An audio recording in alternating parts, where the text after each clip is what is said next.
ಹೇಳ್ತೀರಾ? ಆಯ್ತಲ್ಲ, ACC ಅಧ್ಯಕ್ಷರು ಹೇಳಿದ ಮೇಲೆ ಅದು ಅಂತಿಮ. ಅದು ಹೌದಲ್ವಾ? ನಮ್ಮ ಯಾವುದು ಪ್ರಸ್ತಾವನೆ ಇಲ್ಲ ಅಂತ ಹೇಳಿದ್ದಾರೆ. ಅವರು ಹೇಳಿರ್ತಕ್ಕಂಥ ಮಾತು ಅಂತಿಮವಾದಂತಹ ನಿರ್ಣಯ. ನನ್ನ ಅನಿಸಿಕೆ ಸದಾ ಇದ್ದೇ ಇರುತ್ತೆ.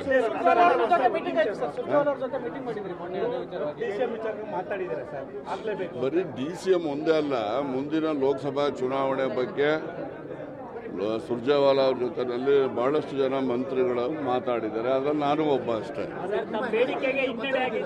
ಹಿನ್ನಡೆ ಅಂತ ನಾನೇನು ಅನ್ಕೊಂಡಿಲ್ಲ. ಹಿನ್ನಡೆ ಬೇಡಿಕೆ ಅಲ್ಲ, ಸಲಹೆ.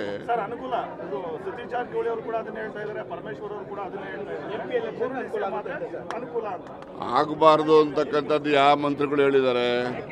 ಯಾರನ್ನ ಹೇಳಿದಾರ? ಅಲ್ಲಿ ಎಲ್ಲರೂ ಒಪ್ಪದಾಗ ಆಯ್ತಾ ಇಲ್ವಾ?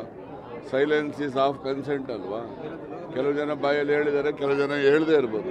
ಆಗಬಾರ್ದು ಅಂತಕ್ಕಂಥದ್ದು ಯಾರಾದರೂ ವ್ಯಕ್ತಪಡಿಸಿದ್ರೆ ಪರ ವಿರೋಧ ಇದೆ ಅಂತಕ್ಕಂಥದ್ದು ಆಗ್ಬೋದು. ಅದನ್ನು ಎಲ್ಲರೂ ಒಪ್ಪಿದ್ದಾರೆ ಅಂತ ನಾನು ಭಾವನೆ ಮಾಡಿದ್ದೀನಿ. ನಿರಂತರವಾಗಿರುತ್ತೆ.